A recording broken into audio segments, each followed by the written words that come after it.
बप्पा रावल की वंश परंपरा में जन्मे मध्यकालीन इतिहास के उस सोरे शिखर एकलिंगनाथ दीवान महाराणा सांगा का देश के सबसे बड़ी पंचायत में अपमान हो जाता है और इसके प्रत्युत्तर में केवल खाना पूर्ति होती है। तब यह सोचने का विषय है कि भारत को राणा सांगा के बारे में बताने में हमसे कहां चूक हुई। शायद हम यह बताने में चूक गए कि जिस इब्राहिम लोदी को राणा सांगा ने खतौली और धौलपुर 2 युद्धों में पराजित कर उसके प्रभुत्व को नष्ट किया, कम से कम उस इब्राहिम लोदी के लिए तो राणा सांगा बाबर को निमंत्रण नहीं दे सकते।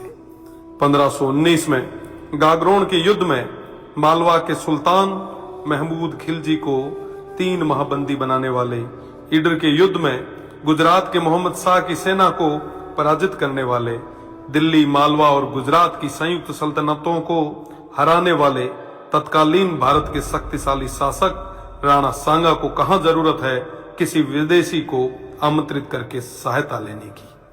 दौलत खान लोदी जैसों के निमंत्रण पर आए बाबर के विरुद्ध मेवाड़ के आसपास के शासकों ने राणा सांगा के झंडे के नीचे बाबर जैसे आक्रांताओं से लोहा लिया। जिस राणा सांगा के साथ आमेर से पृथ्वीराज जी कछवाहा, बीकानेर से कल्याणमल जी, जोधपुर से मालदेव जी, मेड़ता से मीराबाई जी के पिताजी रतन सिंह जी व वीरमदेव जी, ईडर से भारमल जी, बूंदी से नरबत जी हाड़ा, सिरोही से अखेराज जी देवड़ा, सादड़ी से झाला अजय जी, चंदेरी से मदीनी राय प्रतिहार जी, हसन खान मेवाती सहित आसपास के सभी सरदारों का सहयोग हो, उन महाराणा सांगा को किसी विदेशी की सहायता की आवश्यकता नहीं। इस संयुक्त मोर्चे के बल पर राणा सांगा तत्कालीन भारत के सबसे शक्तिशाली शासक बने।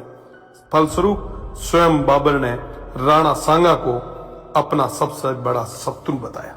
राणा सांगा ने इस संयुक्त मोर्चे के बल पर बाबर को बयाना के युद्ध में पराजित किया और बाबर की सेना को भागना पड़ा। इसी भागती सेना के मुगल जनरल मंसूर बरसाल लिखते हैं कि राजपूत मृत्यु के देवता हैं और वो हमारी तरह युद्ध से मैदान से भागते नहीं है। खानवा के युद्ध में बाबर के हरावल दस्ते को बुरी तरह नष्ट किया गया। इस युद्ध में क्षत्रिय तलवारों का पहली बार तोपों से सामना हुआ।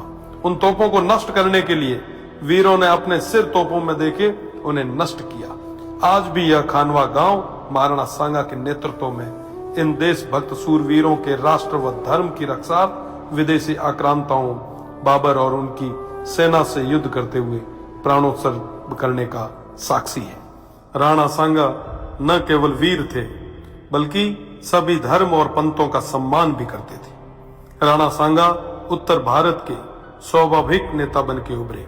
80 गांवों के बाद में भी अडिग ऐसे महान इतिहास पुरुष के बारे में देश को कम जानकारी होना या उनके अपमान पर बिना कुछ विशेष प्रयास किए केवल खाना पूर्ति करना बेहद दुखद है। भारत तो छोड़िए, ऐसे महानायक की प्रतिमाएं आपको राजस्थान में भी न के बराबर मिलेगी। महाराणा सांगा की विरासत और धरोहरों को आज संरक्षण की आवश्यकता है। इस और ध्यान देना हम सभी का कर्तव्य है। ऐसे प्रयास ही महाराणा सांगा के प्रति सच्ची श्रद्धांजलि होगी और इनके इतिहास को धूमिल करने का प्रयास करने वालों को करारा जवाब।